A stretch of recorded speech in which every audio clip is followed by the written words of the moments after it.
وله الكبرياء في السماوات والأرض وهو العزيز الحكيم. فلله الحمد رب السماوات ورب الأرض رب العالمين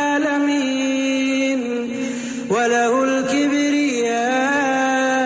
في السماوات والأرض وهو العزيز الحكيم. فلله الحمد رب السماوات ورب الأرض رب العالمين وله الكبرياء في السماوات والأرض وهو العزيز الحكيم. فلله الحمد رب السماوات ورب الأرض رب العالمين وله الكبرياء في السماوات والأرض وهو العزيز الحكيم. فلله الحمد رب السماوات ورب الأرض رب العالمين وله الكبرياء في السماوات والأرض وهو العزيز الحكيم. فلله الحمد رب السماوات ورب الأرض رب العالمين وله الكبرياء في السماوات والأرض وهو العزيز الحكيم. أعوذ بالله من الشيطان الرجيم. بسم الله الرحمن الرحيم. فلله الحمد رب السماوات ورب الأرض رب العالمين وله الكبرياء في السماوات والأرض وهو العزيز الحكيم. فلله الحمد رب السماوات ورب الأرض رب العالمين وله الكبرياء في السماوات والأرض وهو العزيز الحكيم. فلله الحمد رب السماوات ورب الأرض رب العالمين وله الكبرياء في السماوات والأرض وهو العزيز الحكيم. فلله الحمد رب السماوات ورب الأرض رب العالمين وله الكبرياء في السماوات والأرض وهو العزيز الحكيم.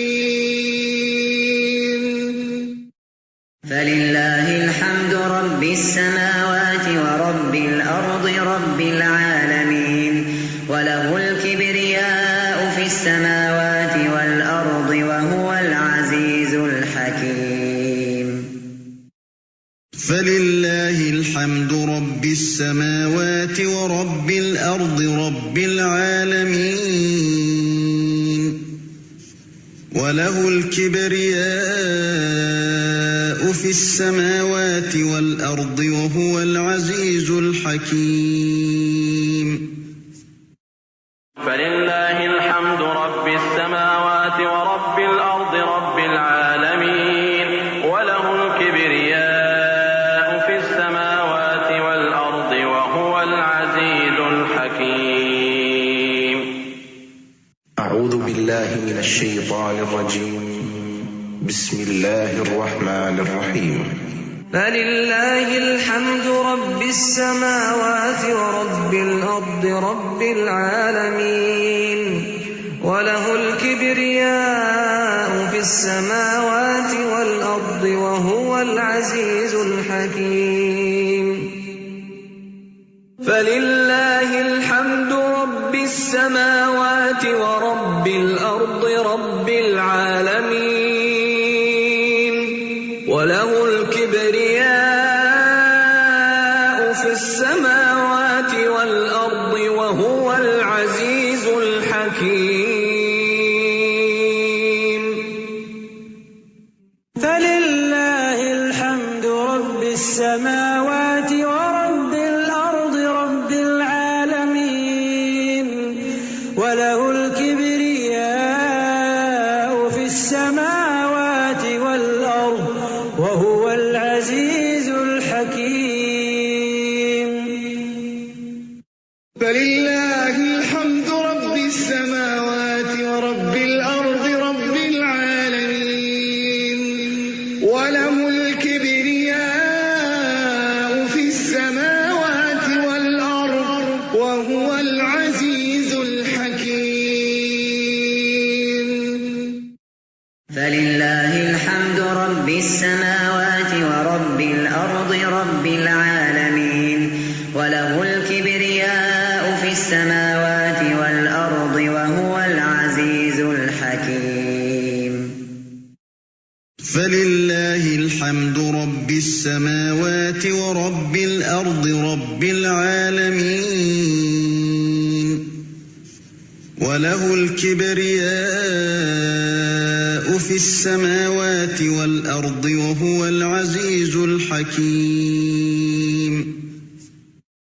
فلله الحمد رب السماوات ورب الأرض رب العالمين وله الكبرياء في السماوات والأرض وهو العزيز الحكيم. أعوذ بالله من الشيطان الرجيم. بسم الله الرحمن الرحيم.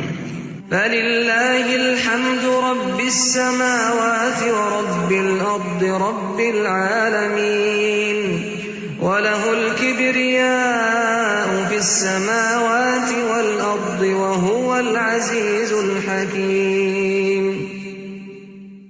فلله الحمد رب السماوات ورب الأرض رب العالمين وله الكبرياء في السماوات والأرض وهو العزيز الحكيم. فلله الحمد رب السماوات ورب الأرض رب العالمين وله الكبرياء في السماوات والأرض وهو العزيز الحكيم.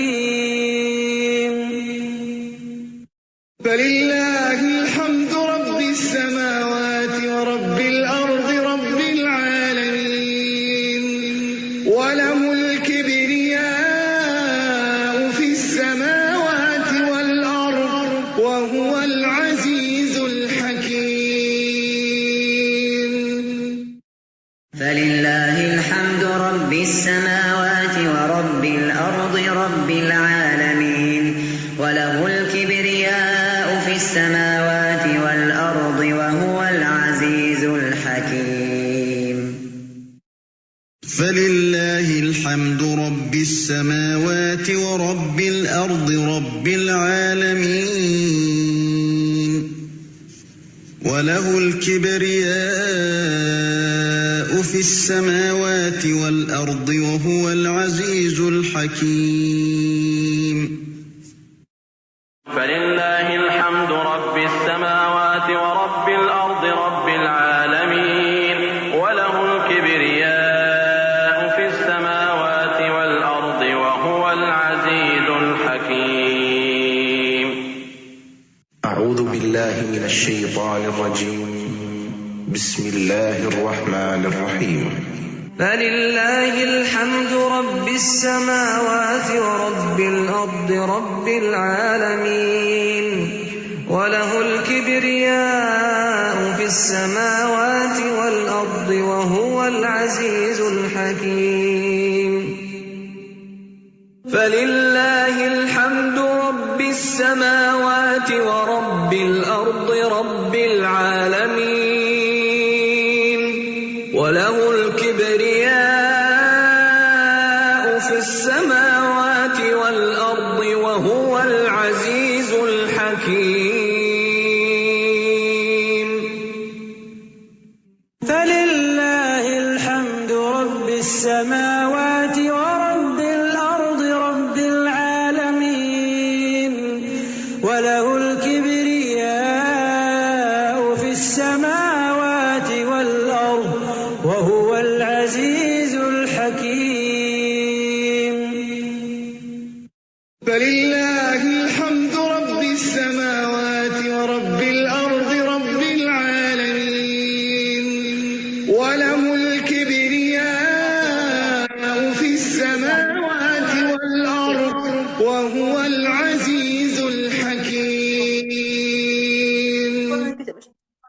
فلله الحمد رب السماوات ورب الأرض رب العالمين وله الكبرياء في السماوات والأرض وهو العزيز الحكيم.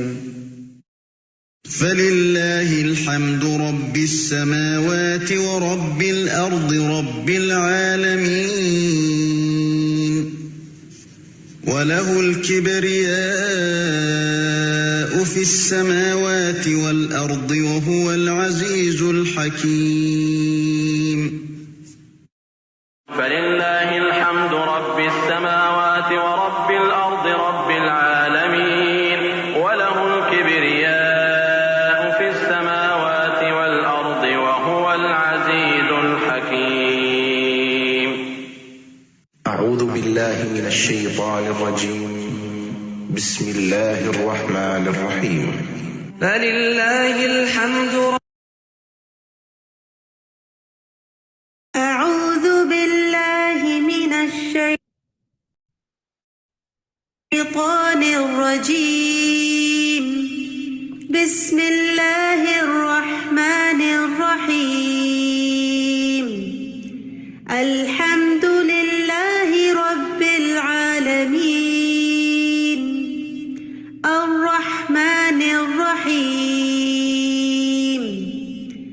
مالك يوم الدين إياك نعبد وإياك نستعين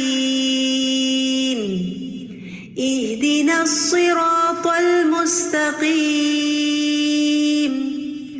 صراط الذين أنعمت عليهم غير المغضوب عليهم ولا الضالين.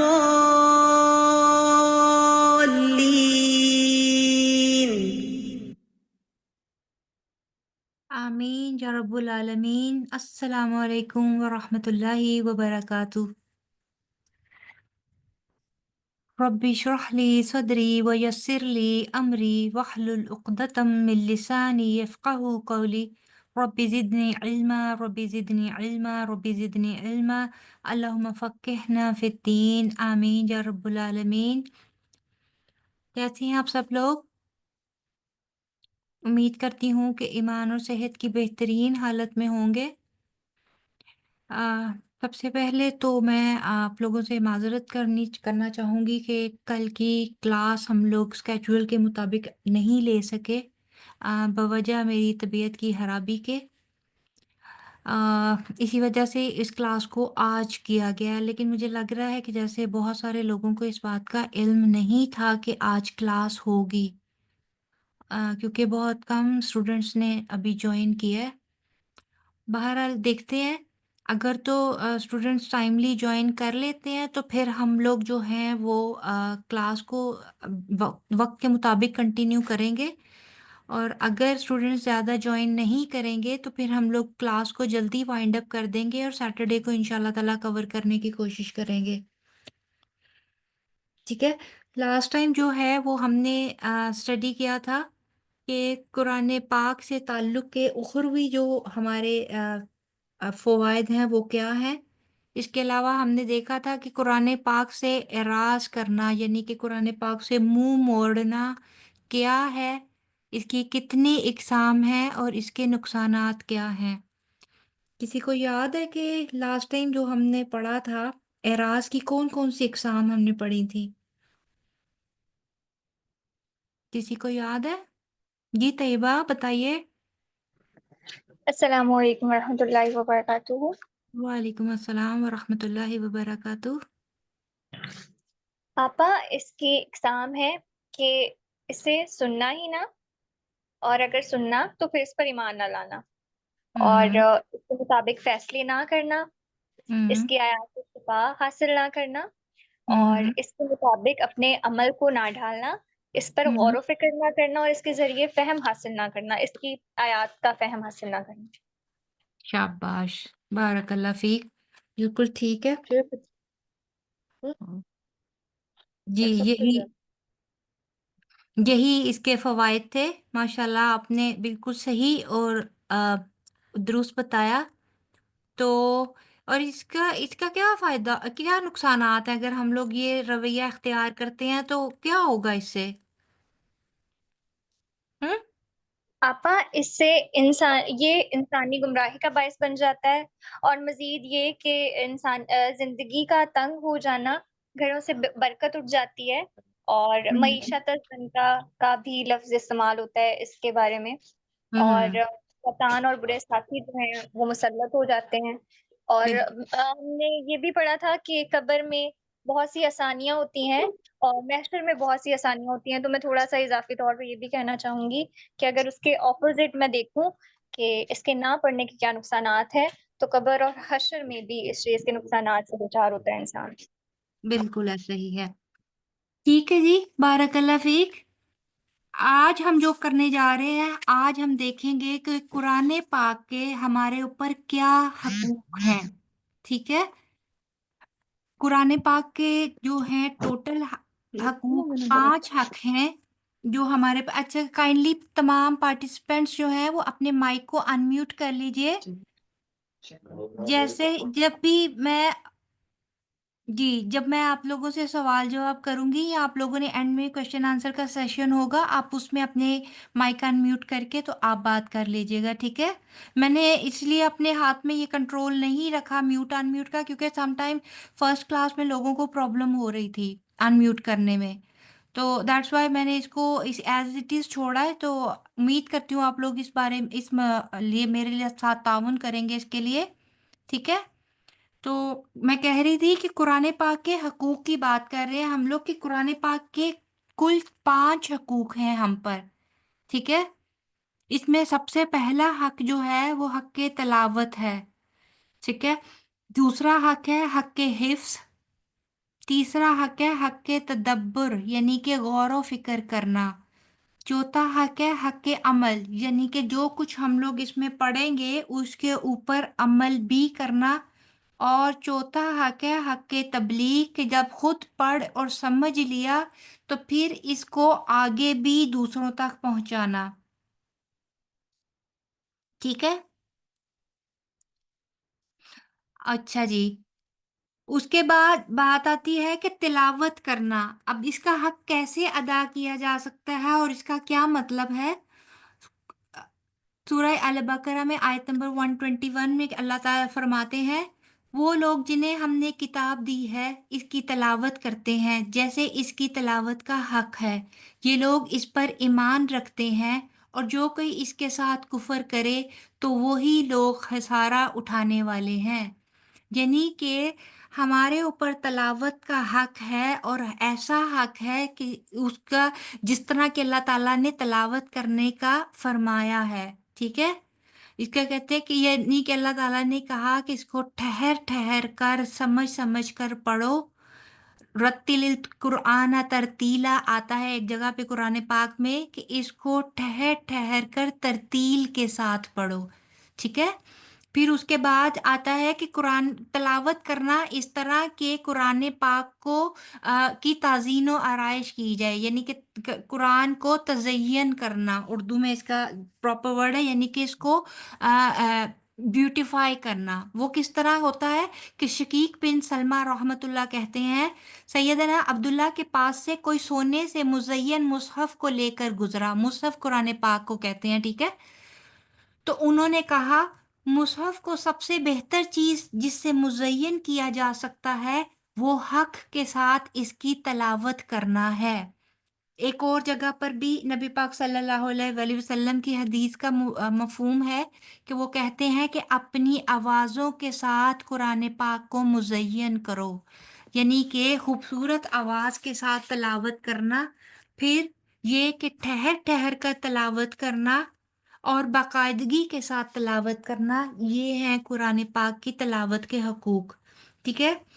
اس کے بعد آتا ہے کہ حفظ کرنا، حق الحفظ۔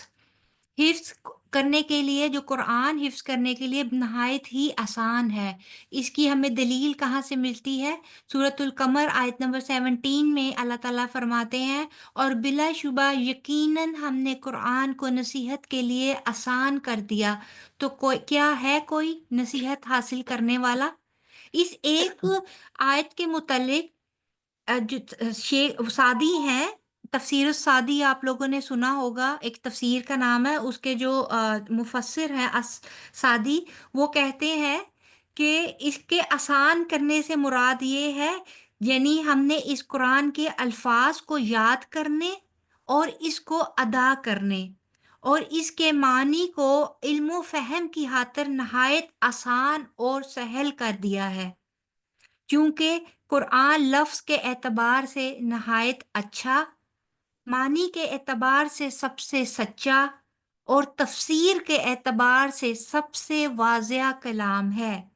تو جو کوئی قرآن پر اپنی توجہ مرکوز کرتا ہے، اللہ اس کے مقصود کو نہایت آسان اور اس کے لیے سہل بنا دیتا ہے۔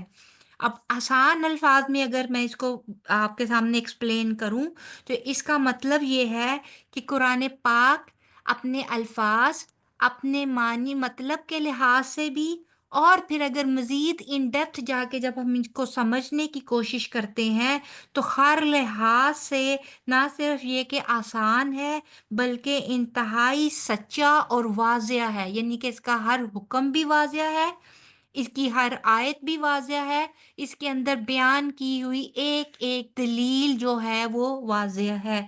اس لیے جو کوئی بھی قرآن کو اس کو سمجھنے کی خاطر، اس کو حفظ کرنے کی خاطر جو ہے وہ اس کو پڑھے گا تو یقیناً وہ اس کو اپنے لیے انتہائی آسان پائے گا اور اس کے لیے اس کو یاد کرنا انتہائی ہی آسان ہوگا، ٹھیک ہے؟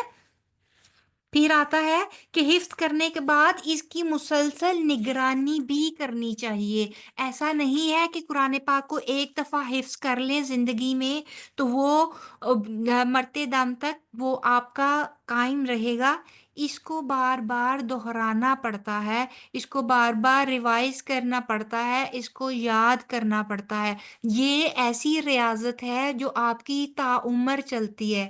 جس طرح دیکھیں اتنی ریلیونٹ تو نہیں اس کے ساتھ آتی کیونکہ قرآن اور موسیقی کا تو کوئی آپس میں جوڑ ہے ہی نہیں، لیکن جسٹ کیونکہ ایک یہ ایسی چیز ہے جو کہ آپ لوگوں کو سمجھ بھی آتی ہے اور دنیا میں بھی ہے، کہ جیسے ایک موسیقار ہے، وہ جب تک اپنے راگ کا ہر دفعہ اس کی ریاضت نہیں کرتا، نہ اس کی آواز میں اور نہ ہی اس کی گانے میں وہ خوبصورتی آتی ہے۔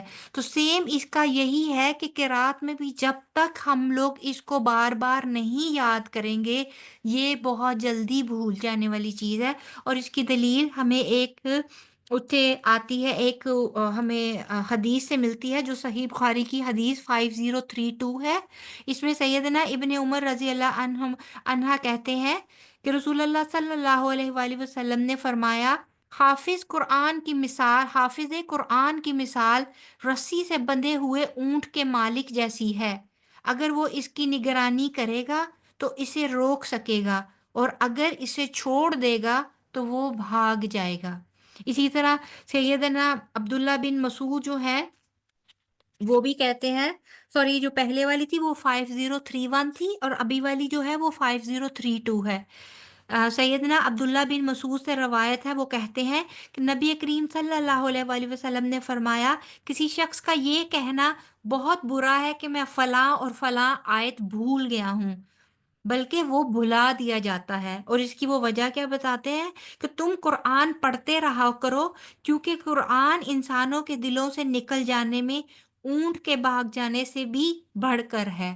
یعنی کہ یہ اتنی، آپ دیکھیں اونٹ کتنا تیز رفتار اور کتنا تیزی سے بھاگتا ہے، یعنی اس کی ایک جمپ بھی وہ اس کو کہاں سے کہاں لے جاتی ہے۔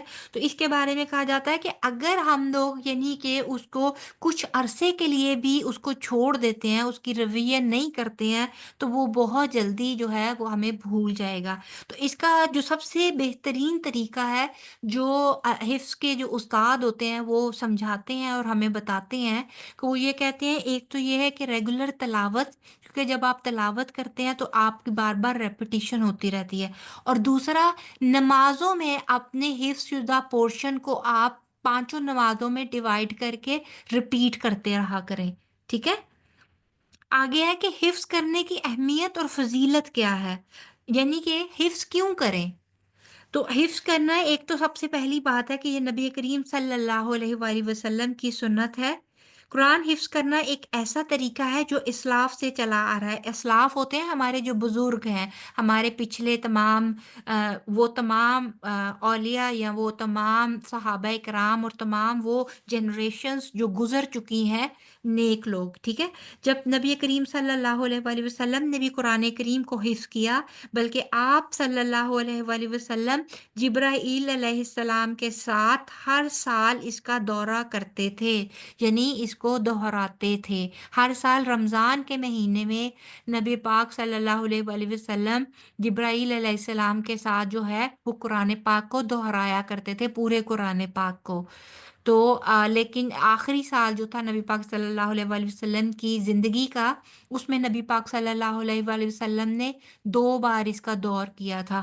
یہی وجہ ہے کہ آج اس سنت کو زندہ کرنے کے لیے اکثر اوقات اداروں میں بھی اور تمام اسلامک انسٹیٹیوٹ جو ہیں وہ دورہ قرآن کراتے ہیں کہ تاکہ اس سنت کو زندہ کیا جائے تو ایٹ لیسٹ ایک دفعہ قرآن پاک سے گو تھرو ہوا جائے، ایک دفعہ اس کو دہرا لیا جائے کہ اللہ تعالیٰ ہم سے کیا فرماتے ہیں اور اللہ تعالیٰ ہم سے کیا چاہتے ہیں۔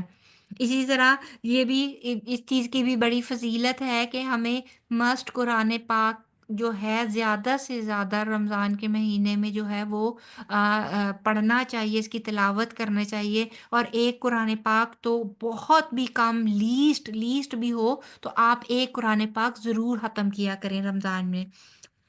قرآن حفظ کرنا آگ سے نجات دلانے کا باعث ہے۔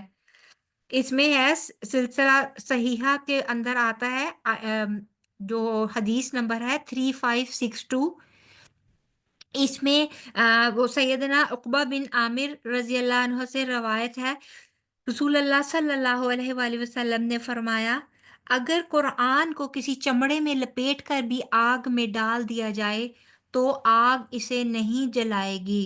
تو یہاں پہ اس کا مطلب جو ہے وہ ائمہ کرام نے یہ بیان کیا ہے، جن میں بہقی جو ہے، یہ بہقی ایک بہت ہی وہ ہے حدیث کے جو بہت ہی ایک فیمس محدث ہے، وہ انہوں نے بھی اس بات کو شامل کیا، اور انہوں نے شعب الایمان، یہ ان کی ایک بک ہے، پورے 7 یا 6 والیوم کے اوپر پورا ایک سیٹ ہے، جس کے اندر انہوں نے جو ایمان کی 70 سے زائد شاہیں بتائی جاتی ہیں نا، ان کا انہوں نے ڈیٹیل سے اس کے اوپر انہوں نے لکھا ہوا ہے۔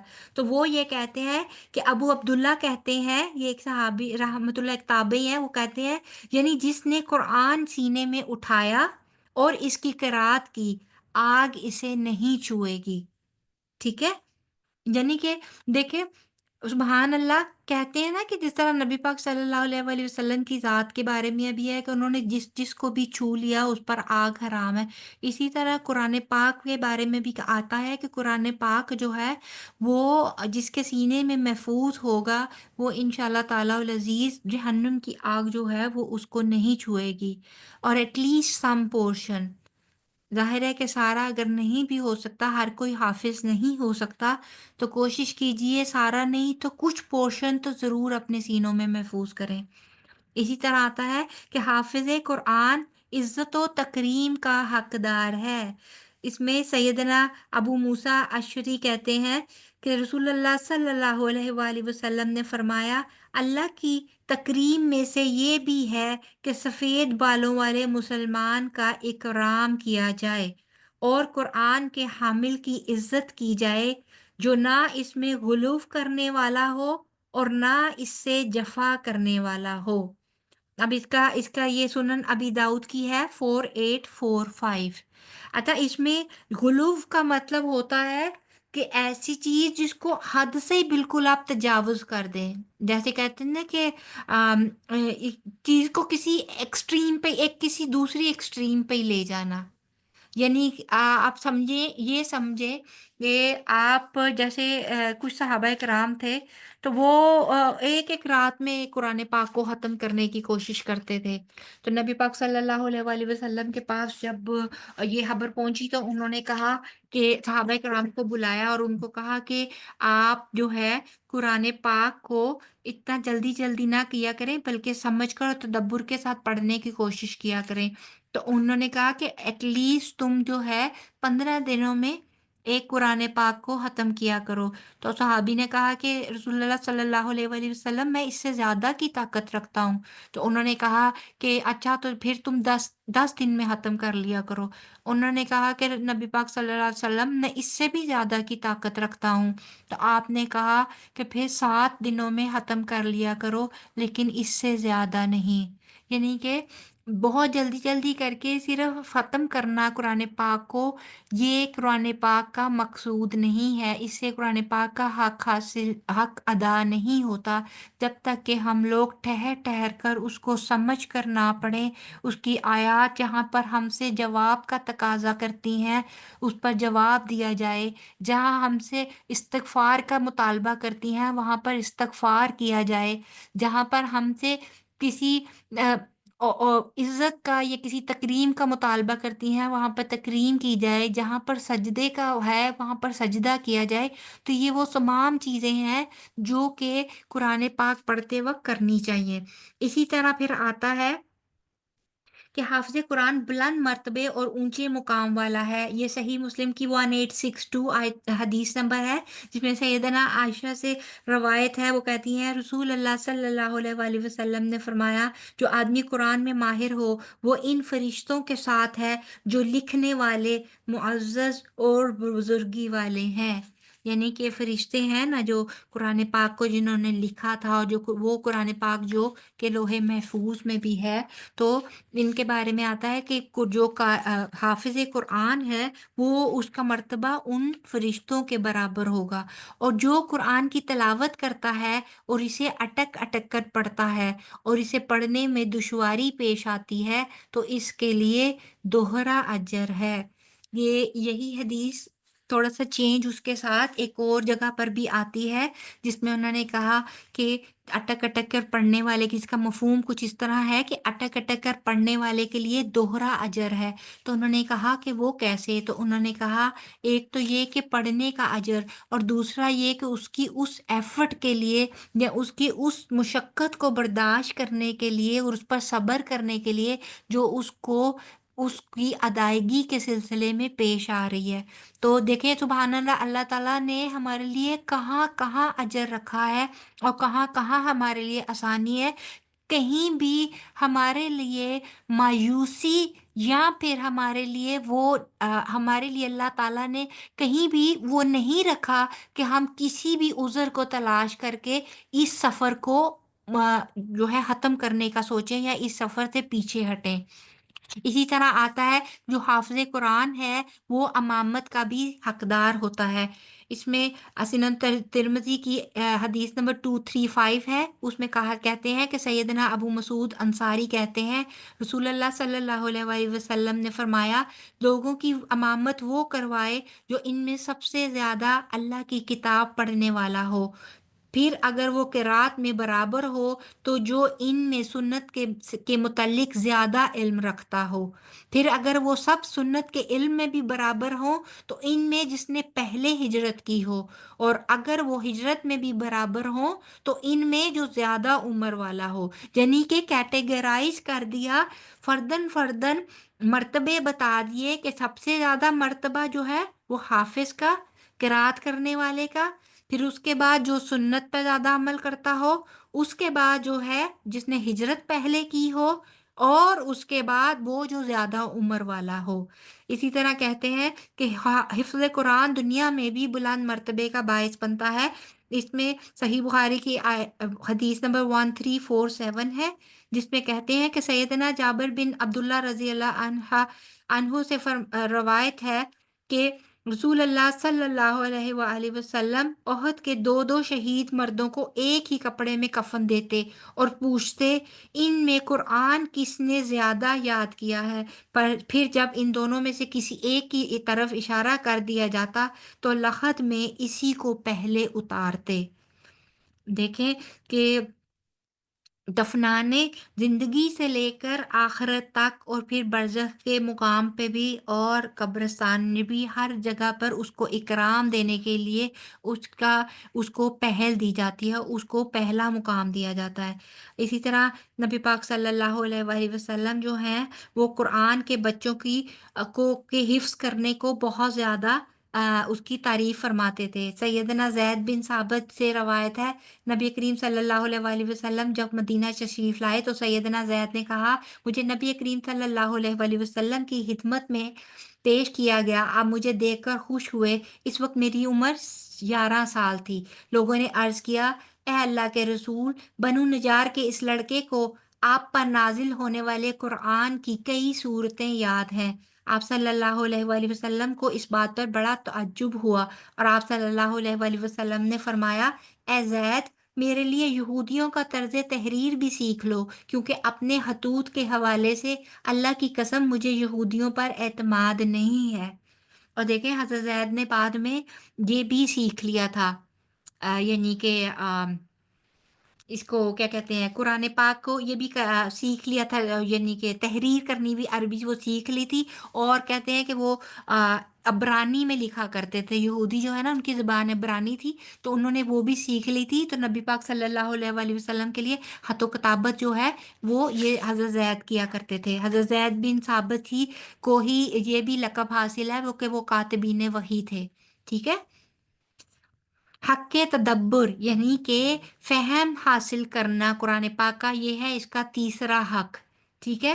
قرآن کے نزول کا مقصد جو ہے وہ یہی تھا کہ اس کو سمجھ کر پڑھا جائے اور اس کی سمجھ بوجھ حاصل کی جائے، کیونکہ قرآن پاک صرف برکت کے لیے نہیں بلکہ اپنی زندگی میں شامل کرنے کے لیے اور اس پر عمل کرنے کے لیے نازل کیا گیا۔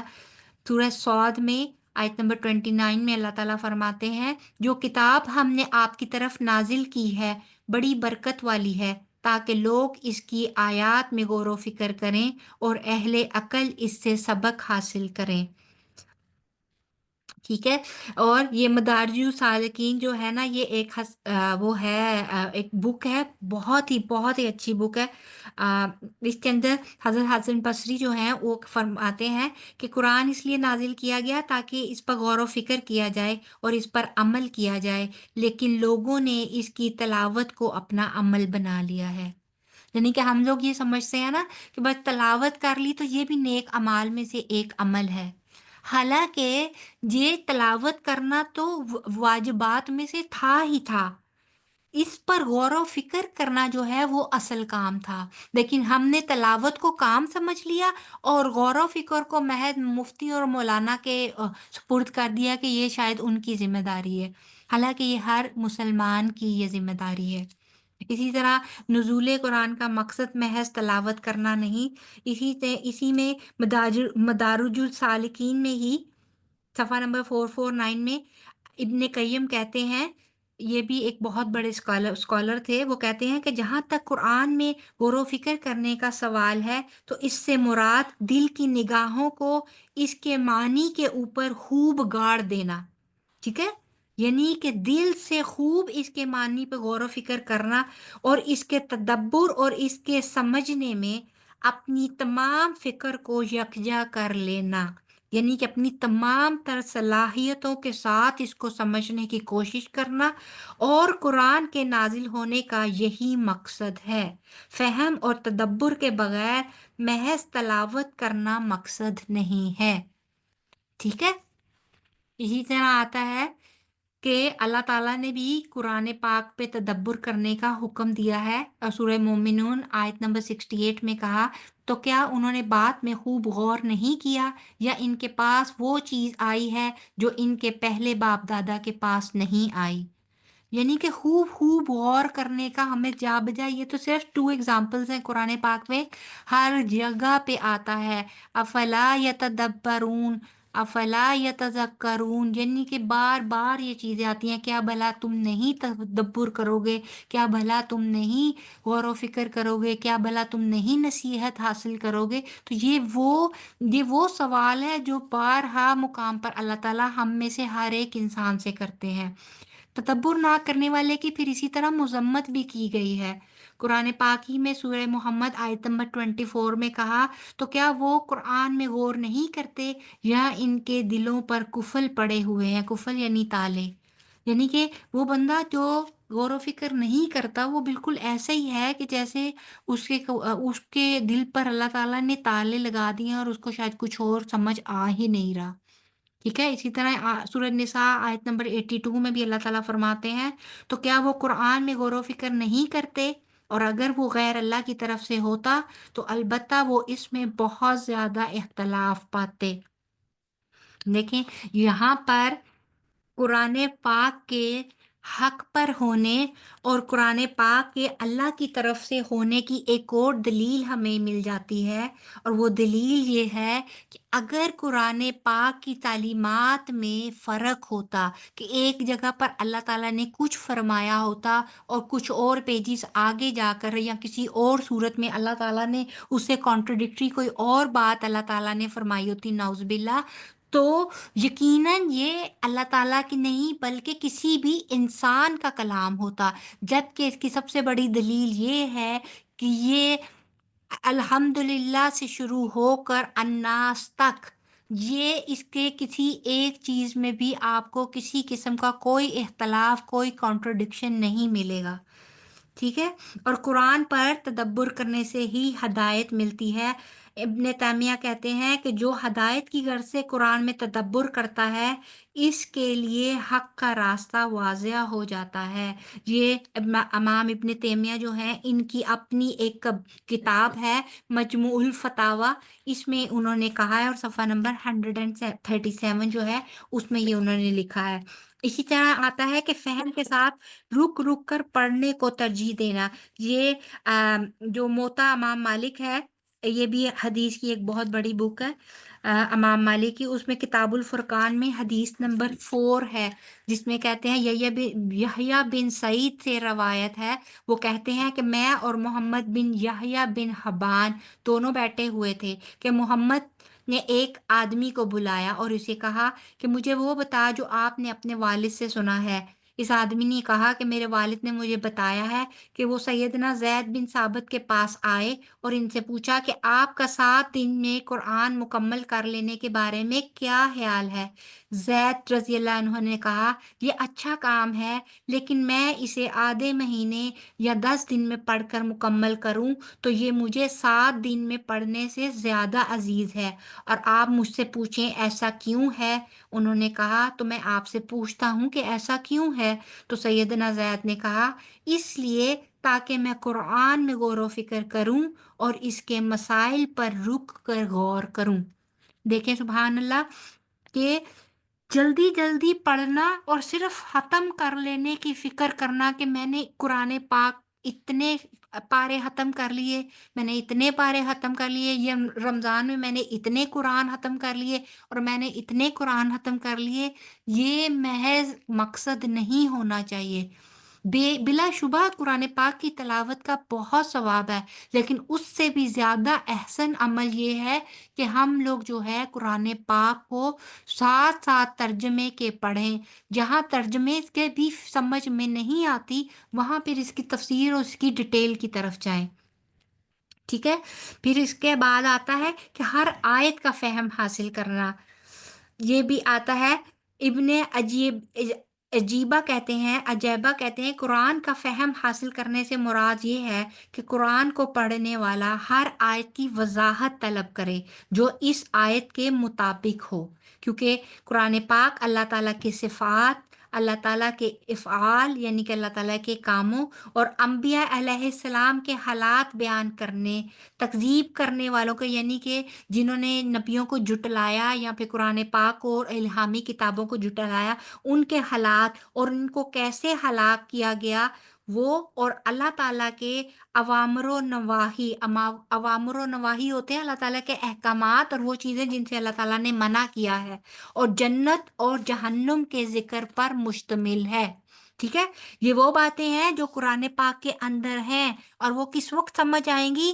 اس وقت سمجھ آئیں گی جس وقت ہم لوگ قرآن پاک کو ترجمے اور تفسیر کے ساتھ پڑھیں گے۔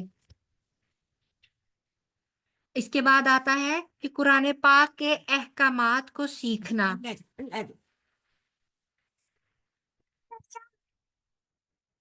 اسی طرح آتا ہے کہ سیدنا عبداللہ بن عمر بن خطاب رضی اللہ عنہ نے کہا ہم نے ایک لمبی عمر زندگی گزاری اور ہم میں سے ہر ایک کو قرآن سے پہلے ایمان عطا کیا جاتا تھا، پس ایک صورت محمد صلی اللہ علیہ وآلہ وسلم پر نازل ہوتی تو وہ اس کے حلال، اس کے حرام، اس کے اوامر اور اس کے نواہی سکھاتے، وہ چیزیں بھی سکھاتے جن کے پاس رکنا چاہیے۔ پھر میں نے ایسے لوگ دیکھے جن میں سے کسی کو ایمان سے پہلے قرآن عطا کیا جاتا تو وہ فاتحہ سے لے کر اس قرآن کے اختتام پر پڑھ جاتا، لیکن وہ نہ جان پاتا کہ قرآن نے اسے کیا حکم دیا، کس سے منع کیا، اور اس کے کس حکم کے پاس رک جانا چاہیے، اور اسے یوں بکھیرتا جیسے گھٹیا کھجوریں پھینکی جاتی ہیں یا بکھیری جاتی ہیں، یعنی کہ بالکل بھی اہمیت نہ دینا۔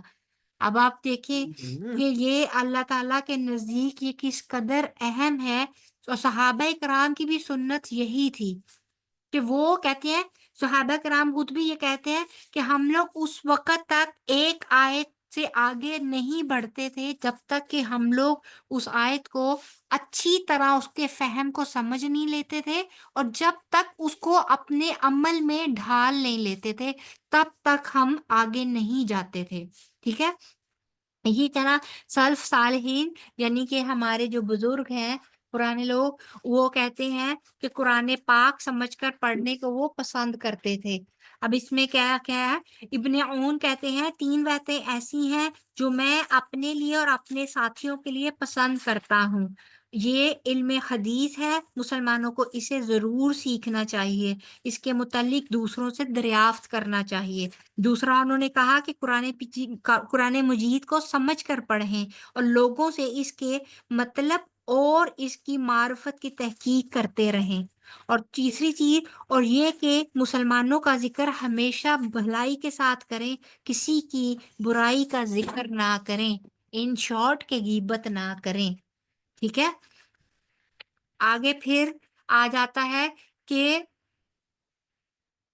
سلف صالحین کے قرآن پڑھنے کا انداز کیا تھا، وہ یہ تھا کہ وہ بار بار ان چیزوں پر غور و فکر کرتے تھے، بار بار پڑھتے تھے، اور پھر اس کو پڑھ کر جب تک اس کو سمجھ نہیں آ جاتی تھی، امام بخاری کے بارے میں آتا ہے کہ وہ کہتے ہیں کہ جب میں احادیث اپنی وہ اکٹھی کر رہے تھے نا، اور جب انہوں نے قرآن پاک کی کچھ احادیث کی تفسیر سے متعلق جو احادیث ہیں ان کو جمع کرنا تھا، تو کہتے ہیں کہ بعض اوقات میں کسی نقطے پر آ کر رک جاتا تھا، اٹک جاتا تھا، تو میں پوری رات اسی ایک کو بار بار وہیں سے بار بار قرآن پاک کو پیچھے سے لے کر پھر اسی آیت تک پڑھتا، بار بار پڑھتا، یہاں تک کہ اللہ تعالیٰ کا حکم آ جاتا اور مجھ پر اس کی حقیقت کھل جاتی، اور پھر میں اس کو یعنی کہ اس کو وضاحت کرتا اور اس کو پھر اپنے اس ریلیونٹ باب کے اندر وہ اس کو لکھ لیا کرتے تھے۔ تو قرآن پاک کا یعنی کہ تدبر انتہائی ضروری ہے۔ ٹھیک ہے، آگے ہے اس کا اگلا جو حق ہے، چوتھا حق، وہ ہے عمل کرنا۔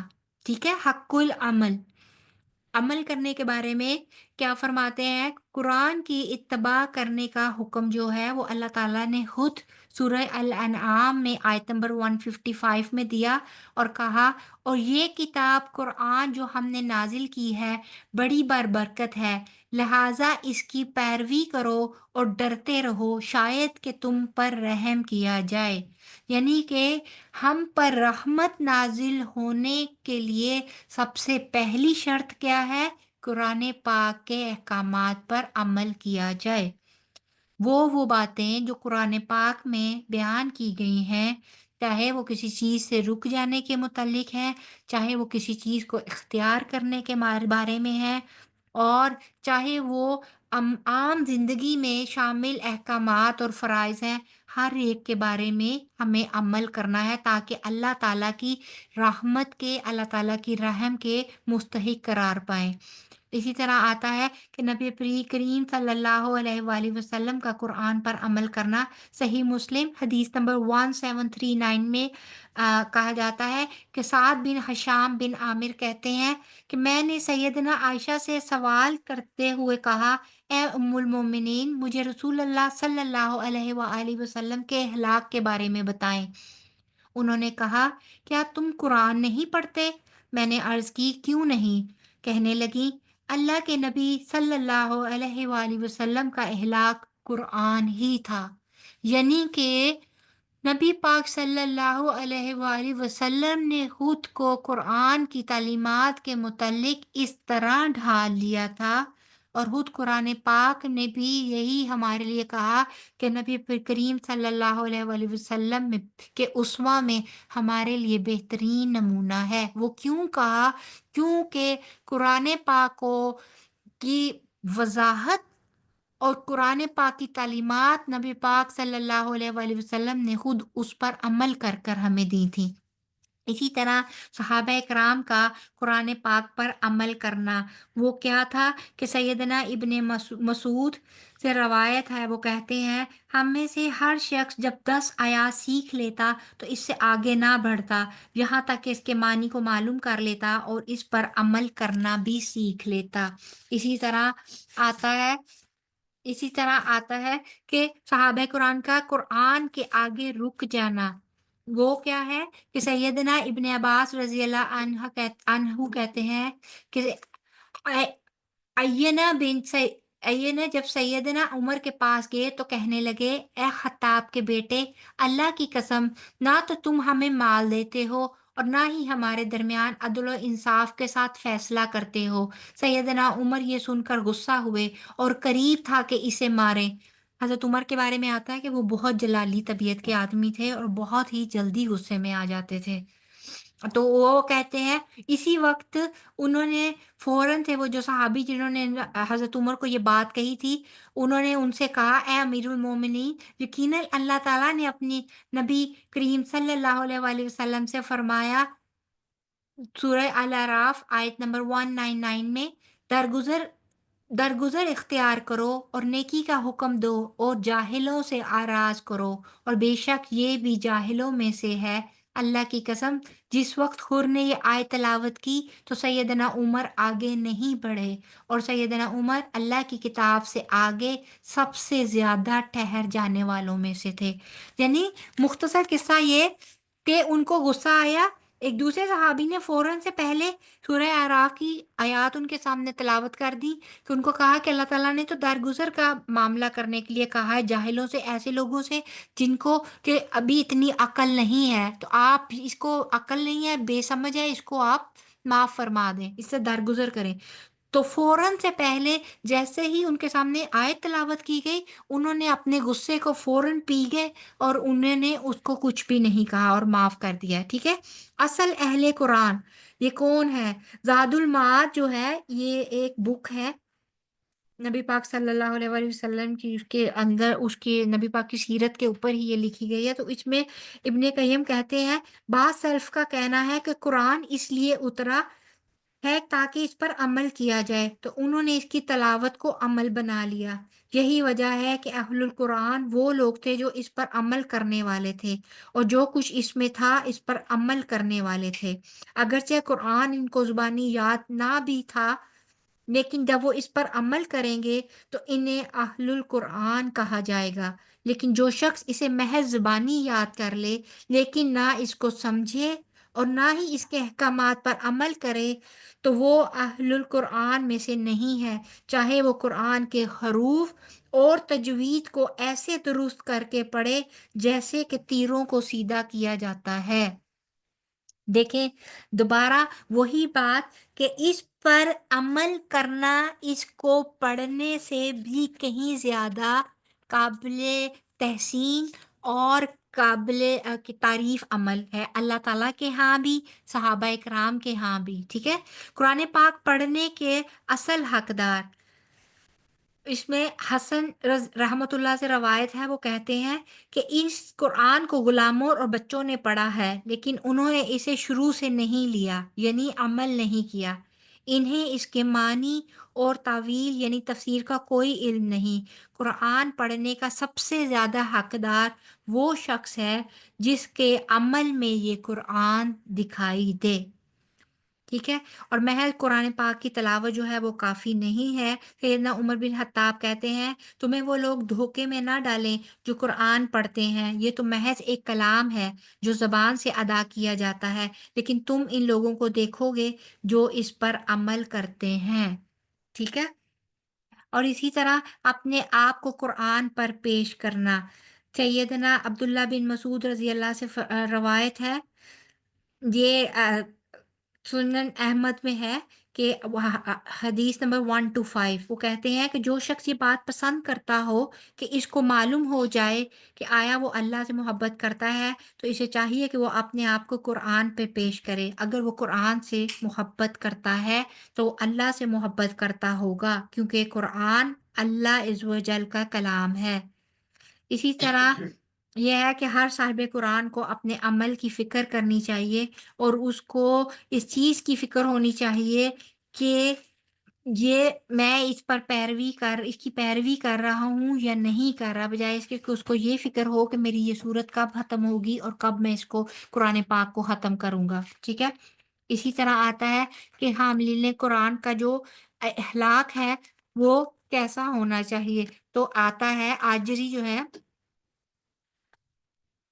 یہ ایک بہت ہی بڑے یہ مفسر تھے اور اسکالر تھے، وہ کہتے ہیں کہ حاملین قرآن کے اخلاق میں کے بارے میں کہا کہ قرآن میں غور کرتا ہے تاکہ وہ اپنے نفس کو اس کے ساتھ مؤدب بنائے، یعنی کہ ادب والا بنائے، اور اسے یہ فکر ہوتی ہے کب میرا شمار متقین میں ہوگا، میں کب خاشعین میں سے ہوں گا، میں کب صابرین میں سے ہوں گا، میں کب دنیا سے بے رغبت ہوں گا، اور میں کب اپنے نفس کو خواہشات سے روکوں گا۔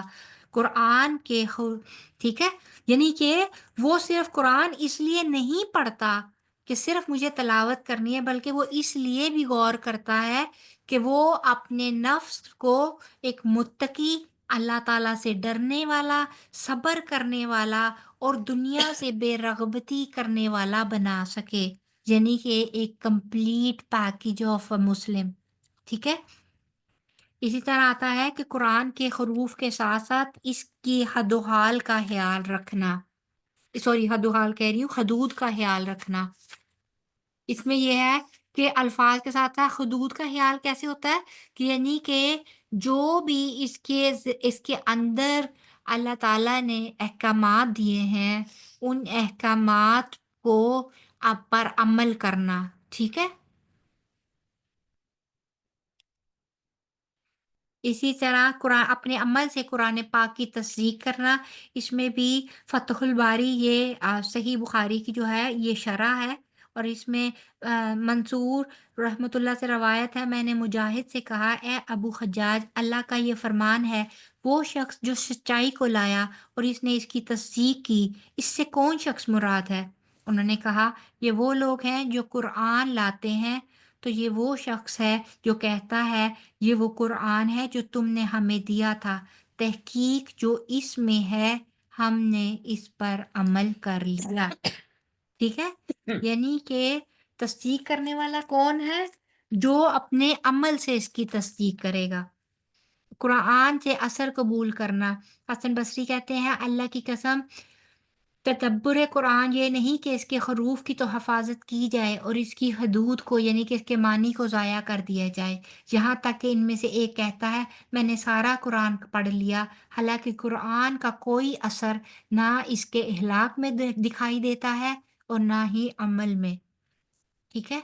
جو یعنی کہ اہل قرآن بننے کے لیے اس پر عمل بھی بہت زیادہ ضروری ہے، اور حامل قرآن پر قرآن کا اثر نظر آنا چاہیے۔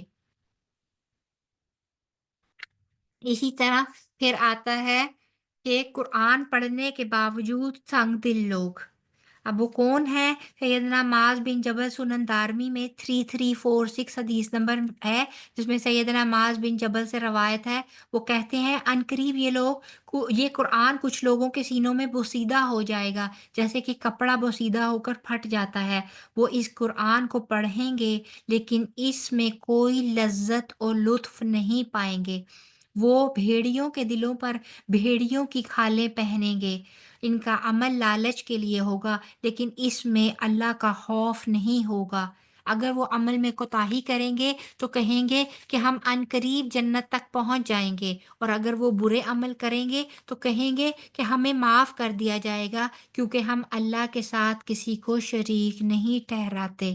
اب اس کا مطلب کیا ہوا؟ کا مطلب یہ ہوا کہ جو قرآن پاک کو محض لفظوں کی حد تک پڑھے گا یا جو کلمہ پڑھنے کو صرف اپنے لیے کافی سمجھتا ہے اور قرآن پاک کو پھر اس کے معنی کو سمجھنے کی کوشش نہیں کرتا، تو اس کا نہ تو دل نرم پڑتا ہے، کیونکہ قرآن پاک کی آیات اور اس کو معنی سے پڑھنے والے کا دل ہی نرم ہوگا، وہی عمل پر اس کو یعنی کہ عمل کرے گا، اور وہی جو ہے وہ اس کو پڑھتے وقت اس کو مزہ بھی لے گا، کیونکہ اس کو سمجھ آ رہی ہوگی کہ اللہ تعالیٰ اس سے کیا فرما رہے ہیں۔ تو جو یہ سب کچھ نہیں کرے گا، وہ اس کا عمل محض پھر یا تو ریاکاری ہوگا کہ لوگوں سے واہ واہ کار کے لیے وہ پڑھ رہا ہے، تلاوت کر رہا ہے، جیسے آج کل بہت سارے قاری ہیں، وہ محض صرف لہک لہک کا قرآن پاک کی تلاوت کرنا اور اپنی کیسٹس جو ہے وہ بازار میں لے کر آنا تلاوت کی، صرف اس چیز کو ہی کافی سمجھ لیتے ہیں، حالانکہ یہاں پر واضح طور پہ بتایا جا رہا ہے کہ ایسا جو ہے وہ نہیں ہے، ایسا نہیں کرنا چاہیے، ٹھیک ہے۔ اور اس کو ہمیں اس لیے بھی پڑھنا چاہیے کہ ہم اس کے ذریعے اپنے عمل میں بہتری لے کر آئیں، ٹھیک ہے۔ آخری اور سب حق جو ہے وہ ہے حق التبلیغ، یعنی کہ ابلاغ کرنا، دوسروں تک اس کو پہنچانا، جتنا بھی علم حاصل ہو جائے اس کو آگے پہنچا دینا۔ صحیح بخاری 3461 میں ہے کہ سیدنا عبداللہ بن عمر رضی اللہ عنہ سے روایت ہے کہ نبی کریم صلی اللہ علیہ وآلہ وسلم نے فرمایا، میرا پیغام لوگوں کو پہنچاؤ اگرچہ وہ ایک آیت پر مشتمل ہو، اور بنی اسرائیل سے جو واقعات سنو انہیں بھی بیان کرو، اس میں کوئی حرج نہیں، اور جو شخص مجھ پر جان بوجھ کر جھوٹ باندھے تو وہ اپنا ٹھکانہ جہنم میں بنا لے۔ اسی طرح ایک اور آتا ہے کہ غزوہ خیبر کے موقع پر نبی کریم صلی اللہ علیہ وآلہ وسلم نے سیدنا علی رضی اللہ عنہ کو جھنڈا دیا اور کہا، اللہ کی قسم اگر تمہارے ذریعے اللہ ایک شخص کو بھی ہدایت دے دے تو وہ تمہارے لیے سرخ اونٹوں کی دولت سے بہتر ہوگا۔ یہ صحیح بخاری کی حدیث نمبر 3701 ہے۔ اسی طرح آتا ہے قرآن کی ایک آیت سکھانے کا مسلسل ثواب، یہ سلسلہ صحیحہ کا حدیث نمبر 1335 ہے۔ اس میں ابو مالک اشجعی کے رحمۃ اللہ اپنے والد سے روایت کرتے ہیں کہ رسول اللہ صلی اللہ علیہ وآلہ وسلم نے فرمایا، جس نے اللہ عز و جل کی کتاب کی ایک آیت بھی سکھائی جب تک اس کی تلاوت کی جائے گی اس کو اس کا ثواب ملتا رہے گا۔ اسی طرح نبی پاک صلی اللہ علیہ وآلہ وسلم کی ایک حدیث کا مفہوم بھی ہے نا کہ انسان کے مرتے ہی اس کے تمام جو ہیں اعمال ان کا سلسلہ ختم ہو جاتا ہے سوائے 3 اعمال کے۔ ایک وہ صدقہ جاریہ، یعنی کہ ایسا مال کسی ایسی جگہ پر لگایا گیا ہو جس کا بعد میں بھی اس سے مسلمانوں کو نفع ملتا رہے، جیسے کوئی مسجد بنوا دینی یا پانی وغیرہ کا کہیں انتظام کروا دینا، یہ وہ اس کا مرنے کے بعد بھی ثواب جو ہے مرنے والے کو پہنچتا رہے گا۔ اسی طرح علم نافع، یعنی کہ سب سے بہترین علم قرآن پاک کا اگر آپ کسی کو وہ سکھا دیتے ہیں تو جب تک وہ شخص اس پر عمل اور اس کے ذریعے وہ آگے اور پھر آگے جاتا جائے گا، وہ اس کا ثواب جو ہے وہ اس کے حق میں اس کے نامہ اعمال میں ملٹیپلائی ہوتا جائے گا۔ اور اسی طرح ایک اور تھے وہ اس وقت یاد نہیں آ رہی، وہ میں آپ کو بتاؤں گی۔ تیسرا انسان جو تھا جس کے بارے میں تھا، اگر کسی کو آتی ہے تو وہ میری ہیلپ کرے۔ ایک اور انسان ہے تیسرا کہ اگر وہ کرے تو وہ بھی اس کے نامہ اعمال میں، ہاں، نیک اولاد، صالح اولاد، وہ ایسی اولاد جو کہ بعد میں بھی پڑھ کر جو ہے وہ اپنے ماں باپ کو پیچھے سے بخشتی رہے، تو وہ اس کے یعنی کہ اس کے نیک اعمال جو ہے صالح اولاد کے، وہ اس کے آگے اس کے حق میں اس کی نیکیوں میں اضافہ کرتے رہیں گے مرنے والے کی۔ تو یہ تھا جی آج تک کا ہمارا سبق۔ آج ہم یہیں تک رکھیں گے۔ ہمارے قرآن پاک کے 5 حقوق جو ہیں وہ مکمل ہو گئے ہیں۔ اس کے بعد اگر آپ لوگوں کا کوئی سوال ہو تو پلیز مجھ سے کر لیجئے۔ Anyone? جی طیبہ۔ آپا، یہ جو پیچھے آپ نے بتایا کہ قرآن کے حروف کے ساتھ ساتھ ان کی حدود کا بھی خیال کرنا، تو اس کے بارے میں صحیح بخاری کی حدیث سے تھوڑا سا میں بتاؤں گی، اور اگر میں ٹھیک ہوں تو پلیز آپ میری کریکشن کر دیجیے گا۔ تو آپ صلی اللہ علیہ وآلہ وسلم نے فرمایا تھا کہ حرام بھی کھلا اور حرام بھی کھلا ہے، اور ان کے درمیان بعض چیزیں ایسی شبہ کی ہیں جن کو بہت سے لوگ نہیں جانتے کہ وہ حرام ہے یا پھر حلال ہے۔ پھر جو کوئی شبہ کی چیزوں سے بھی بچ گیا، اس نے اپنی دین اور اپنی عزت کو بچا لیا، اور جو ان چیزوں میں پڑ گیا اس کی مثال اس چرواہے کی سی ہے جو شاہی چراگاہ کے آس پاس اپنے جانور چرائے۔ وہ قریب ہے کہ کبھی بھی اس چراگاہ میں اس کے جانور گھس جائیں۔ سن لو، ہر بادشاہ کی ایک چراگاہ ہوتی ہے، اللہ کی چراگاہ اس زمین پر حرام کردہ چیزیں ہیں، بس ان سے بچو۔ سن لو، بدن میں ایک گوشت کا ٹکڑا ہے، جو وہ درست ہو گیا تو سارا بدن درست ہوگا، اور اگر اس میں بگاڑ آ گیا تو سارے بدن میں بگاڑ آ جائے گا، اور وہ دل ہے۔ تو اس میں جو اللہ کی چراگاہ حرام اور حلال، تو یہاں پہ حدود سے مراد وہی ہے۔ جی بالکل، جی بالکل، یہ وہی ہے جس میں انہوں نے یہی کہا ہے نا کہ قرآن پاک کی حدود کے وہ یہی ہے نا، جو اللہ تعالیٰ کے اوامر اور نواہی، اور اللہ تعالیٰ کے اوامر اور نواہی کیا ہے، جس میں اللہ تعالیٰ نے حکم دیے اپنے ہر قسم کے حلال اور حرام کے بارے میں، ڈوز اینڈ ڈونٹس ہیں۔ اس کے علاوہ اللہ تعالیٰ نے اور ہر چیز، جیسے وراثت کے احکامات ہیں جس کے اوپر عمل کی بڑی ضرورت ہے، اور دور حاضر میں تو خاص طور پہ بہت زیادہ ضرورت ہے۔ اس کے علاوہ اور بہت سارے احکامات ہیں جو اللہ تعالیٰ نے دیے ہیں اور جن پر عمل کے لیے اللہ تعالیٰ کہتے ہیں۔ تو بہت ساری چیزیں ہیں، تو یہ وہی حدود ہیں جن کے بارے میں ذکر ہے، لیکن کیونکہ وہ کافی تفصیلی اور کافی ڈیٹیلڈ ہے یہاں پہ، کیونکہ عمل سے متعلق احادیث ہے، لہٰذا شارٹ اور مختصر اور فہم کے قابل احادیث کو رکھا گیا ہے تاکہ آپ کو زیادہ سے زیادہ چیز کی سمجھ آ جائے۔ وہ متشابہات وغیرہ کی جب ہم بات کرتے ہیں تو that is more in depth, تو پھر یہاں پہ کچھ بگنرز بھی ہوں گے تو جن کی وجہ سے یہ ہوگا کہ وہ پھر چیزیں جو ہیں وہ زیادہ ڈیٹیل میں چلی جائیں گی، دو کہ ہم لوگ قرآن پاک کی تفسیر کے دوران ان چیزوں کو پڑھیں گے انشاءاللہ تعالیٰ، لیکن جی اس وجہ سے میں نے اس چیز کو جو ہے وہ نہیں لکھا اور نہیں پڑھا ابھی اس والی حدیث کو، لیکن آپ کی بات درست ہے، ٹھیک ہے جی۔ اور کسی کو کوئی سوال پوچھنا ہے؟ ٹھیک ہے، آج کا سبق پھر ہم لوگ یہیں تک رکھیں گے۔ تو اللہ تعالیٰ سے دعا کیجیے گا کہ اللہ تعالیٰ آسانیوں والے معاملات کریں آپ کے لیے بھی اور میرے لیے بھی۔ ان شاء اللہ تعالیٰ سیٹرڈے کو معمول کے مطابق کلاس ہوگی، اور پھر سے دوبارہ سے ملیں گے، اور ہمارا آخری چیپٹر ہوگا یہ اس کے بارے میں، قرآن کے فضائل و آداب کا، اور اس کے بعد ان شاء اللہ تعالیٰ فالوئنگ کلاس جو اس کے بعد کی ہوگی اس میں ہم لوگ اپنی سورہ ملک کا سٹارٹ کریں گے، ٹھیک ہے جی۔ تو نیکسٹ کلاس سیٹرڈے کو on 22nd of February that will be our last class، اس کی کیا کہتے ہیں فضائل قرآن کی، ٹھیک ہے۔ تو امید کرتی ہوں کہ آپ سب لوگ آئیں گے، جو آج نہیں آئے وہ شاید کسی حد تک تھوڑی سی میری غفلت ہے، کہ غفلت نہیں لیکن اللہ تعالیٰ کی طرف سے تھا کہ میری طبیعت انتہا سے زیادہ خراب تھی اور میں اس قابل نہیں تھی کہ آپ لوگوں کے سامنے زیادہ دیر تک بیٹھ سکتی اور پڑھ سکتی۔ تو اللہ تعالیٰ سب کے لیے آسانیوں والے معاملات کرے، انشاءاللہ تعالیٰ ہم لوگ پھر ملیں گے۔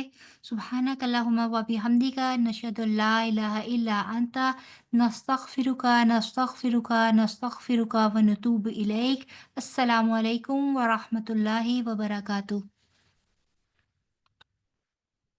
وعلیکم السلام ورحمۃ اللہ وبرکاتہ۔